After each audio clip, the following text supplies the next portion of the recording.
Ankara se réveille dans un silence pesant. Le ciel rouge sang n'hésite à éclairer un royaume désormais sans roi. Les tambours, autrefois symboles de pouvoir, se sont tus.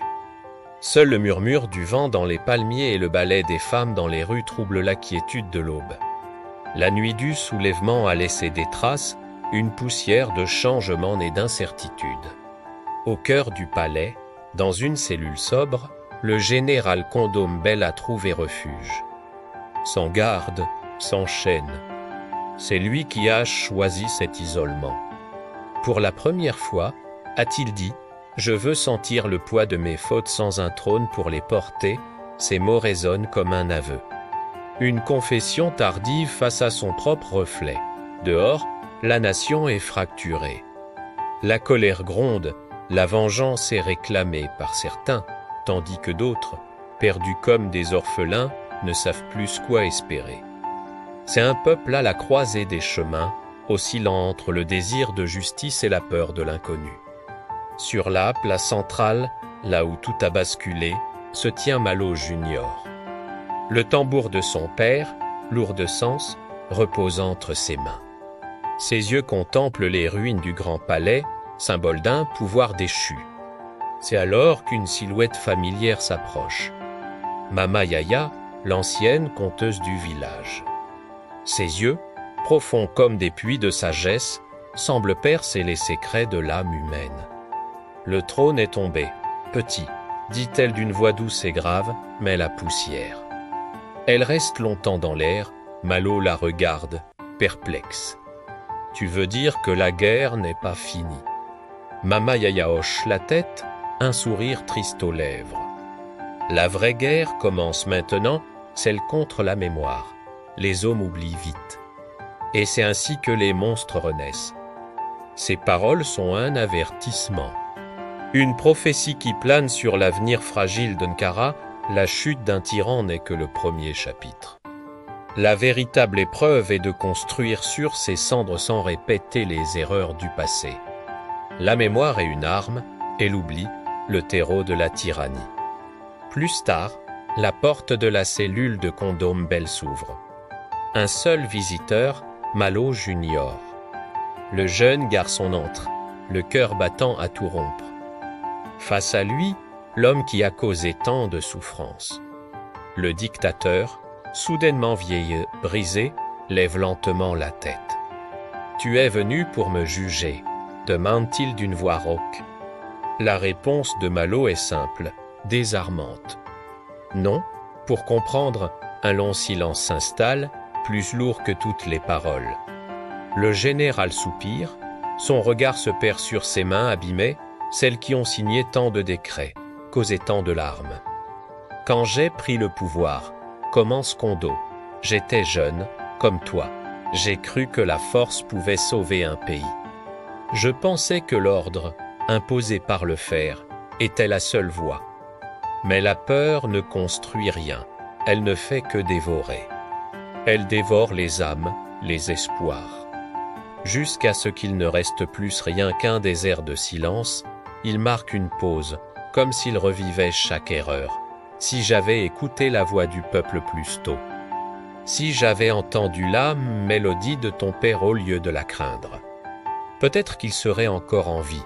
Les mots sont lâchés, un regret immense qui pèse dans l'air confiné de la cellule. Malo s'avance et pose doucement le tambour sur la table qui les sépare. L'instrument, symbole de la résistance, devient un pont entre les deux hommes. Alors écoute-le. Maintenant, dit Malo, le peuple ne veut plus d'un roi, plus d'un maître. Il veut un avenir. Un avenir qu'il pourra construire de ses propres mains. Un faible sourire se dessine sur les lèvres de Kondo. « Tu es plus roi que je ne l'ai jamais été », murmure-t-il. Car tu n'as pas besoin d'un trône pour porter la voix d'Ankara, cette rencontre n'est pas un pardon, mais un passage de témoin. La fin d'une ère de force et peut-être le début d'une ère d'écoute. Quelques jours plus tard, une annonce historique retentit dans tout le pays. Le Conseil du peuple proclame la fin du régime militaire. Un gouvernement civil est formé, une promesse de démocratie et de liberté, mais la joie est fragile. Le pays est comme une terre craquelée après un long orage. Les anciens clans, longtemps muselés, se disputent déjà les bribes du pouvoir. Les loyalistes de l'ancien régime, les militaires déchus, se terrent dans l'ombre, attendant leur heure ou cherchant à saboter cette paix nouvelle. Et pire encore, une nouvelle menace se forme. Un groupe se faisant appeler les héritiers du trône s'organise, des fanatiques qui refusent de voir le nom de Kondo s'éteindre. La chute du dictateur a créé un vide, et la nature, politique comme sauvage, a horreur du vide. Face à ce chaos naissant, Malo Junior prend une décision surprenante. Il ne cherche ni le pouvoir, ni la gloire. Il quitte la capitale, son tumulte et ses intrigues. Avec le tambour de son père en bandoulière, il prend la route. Il devient un pèlerin de la mémoire, un conteur nomade. De village en village, il ne parle pas de vengeance, mais de ce qu'il a vu, de ce qu'il a appris. Il raconte l'histoire de la peur qui dévore et de l'écoute qui guérit. Chaque communauté qu'il traverse éveille un peu plus. La conscience collective grandit, alimentée par le rythme de son tambour. On l'appelle bientôt le fils du silence, celui qui a fait tomber un roi sans verser une goutte de sang, simplement en redonnant sa voix au peuple. Pendant ce temps, dans sa cellule, Condombelle sent le vent de la nuit s'infiltrer par les barreaux. Il sait que sa fin est proche. La mort, qu'il a tant distribuée, ne lui fait plus peur. Son regard se perd vers la lune, témoin silencieux de sa chute.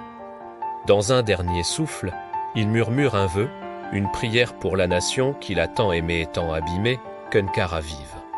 Même sans moi au petit matin, on le trouve assis, paisible. Ses yeux sont ouverts, fixés sur le ciel qui s'éclaircit. Sur la table, à côté du tambour, un seul mot. Griffonné d'une main tremblante, souviens-toi un ultime message, une dernière leçon pour l'avenir. Au loin, sur les collines d'Ankara, le son d'un tambour résonne à nouveau. Ce n'est plus un appel à la guerre, ni le symbole d'un pouvoir autoritaire. C'est un battement de cœur, un rythme nouveau qui annonce non pas la mort, mais la renaissance. La saison du trône de poussière s'achève ici, mais l'histoire d'Ankara est loin d'être terminée. Dans les montagnes reculées du nord, un ancien officier fidèle à Kondo rassemble les fameux héritiers du trône, préparant leur revanche. À la capitale, une jeune femme issue du peuple, animée par un idéal de justice, organise les premières élections libres de l'histoire du pays. Et Malo Junior, sur sa route, découvre une lettre cachée du général. Une lettre qui pourrait bien changer à jamais la vérité sur le passé d'Ankara et l'héritage de son père. Le trône est peut-être tombé, mais le jeu pour l'âme de la nation ne fait que commencer. Merci de nous avoir suivis tout au long de cette première saison. Votre soutien est notre plus grande force. Si vous avez aimé ce voyage, n'hésitez pas à vous abonner et à activer les notifications pour ne rien manquer de la suite des aventures Ankara. À très bientôt pour la saison 2.